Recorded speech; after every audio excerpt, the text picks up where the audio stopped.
महाराष्ट्राचा महाउत्सव म्हणजे गणेशोत्सव.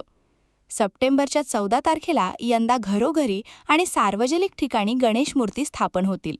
त्यासाठी लागणाऱ्या गणेश मूर्त्या तयार करण्याचे काम विविध मूर्तिकारांकडे वेगाने सुरू आहे. विविध आकार प्रकार व डिझाईनच्या मूर्त्या मूर्तिकारांकडे घडत आहेत. मात्र यंदा कधी नव्हे एवढी मूर्तींची किंमत वाढणार आहे. चंद्रपुरात मूर्तिकार मूर्त्यांसाठी आवश्यक असलेली माती मिळणे अवघड झाल्याची तक्रार करत आहेत. याशिवाय या मूर्त्यांसाठी लागणारे रंग व इतर साहित्य देखील प्रचंड महागले आहे. शिवाय मजुरांची रोज मजुरी देखील आटोक्याबाहेर जात आहे. परिणामी गणेश मूर्तीची किंमतही वाढणार आहे. पाऊसकाळ कमी असला तरी मूर्त्यांच्या घडवण्यामध्ये वेग आला आहे. चंद्रपुरात शेकडोंच्या संख्येत मूर्तिकार या कामी लागले आहेत. मूर्तिकारांच्या एकूण वार्षिक उत्पन्नाचा मोठा टक्का हा गणेशोत्सवातून येत असतो. म्हणूनच कुठलीही कसर बाकी राहू नये याकडे मूर्तिकारांचा कल आहे. मात्र माती आणि लागणारे साहित्य यातील भाववाढ चिंतेत टाकणारी आहे. नाव प्रणाली विलास कावडे आहे. मी इथं पेंटिंग करासाठी आणि सजावट करासाठी आली आहे.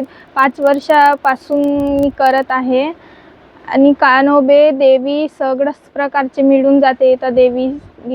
नमस्कार.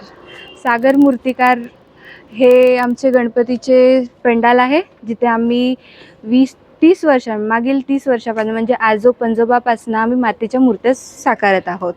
आमच्याकडे सुरुवात ही माती, जे आपण अनुभवू नाही शकत की ती वस्तू आपल्या इतक्या कामात येईल, ती मातीचा उपयोग करून आम्ही आकर्षक अशा घरगुती व पारंपरिक आणि बाहेर मूर्त्यांना आकार देण्याचं आणि घडवण्याचं काम करतो. आमची सुरुवात ही मातीपासून होते.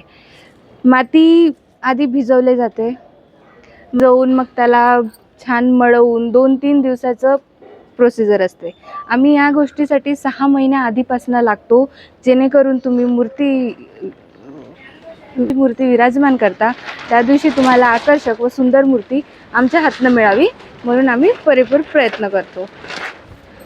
तसं आधीपासून आपल्याकडे मूर्ती ही राजेशाही व पारंपरिकरित्या बनवण्यात आली. पण यावर्षी आमच्याकडे वेगवेगळ्या स्वरूपात अनेक मूर्त्या बनवण्यात आल्या आहे. जसे गरुडावर बसलेली, मागच्या वर्षी पण बघितलेली असेल, पण यात काहीतरी नाविन्य असेल म्हणूनच आम्ही यावर्षी पण ती बनवलेली आहे. तसेच वेगवेगळ्या रूपात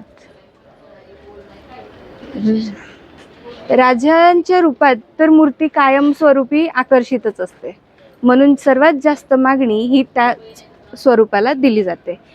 त्यानंतर लहान मुलांच्या मनाप्रमाणे काहीतरी वेगळं आणि कार्टुनिस्टिक हवं म्हणून उंदीराने गणपतीला पकडलेले ही एक मूर्ती साकारण्यात आली आहे. त्यांच्याकडे भरपूर मातीच्या मूर्त्या वेगवेगळ्या पद्धतीने व पारंपरिकरित्या बनवल्या जातात. आमच्याकडे कुठल्याच प्रकारचा आर्टिफिशियल किंवा केमिकल बेस कलर्सचा उपयोग होत नाही. आम्ही पूर्णपणे माती आणि शुद्ध मातीचा वापर करतो. क्या हुआ बहू? माँ, पाइल्स की बहुत तकलीफ हो रही है. तो तुम गुदरोग सर्जन के पास क्यों नहीं गई? देखो, जैसे हार्ट के लिए हार्ट स्पेशलिस्ट, ब्रेन के लिए ब्रेन स्पेशलिस्ट, तो पाइल्स के लिए पाइल स्पेशलिस्ट क्यों नहीं? स्त्री हो या पुरुष, टॉयलेट में तकलीफ केवल पाइल्स ही नहीं और भी कई प्रकार के गुदरोग तथा कैंसर भी हो सकता है.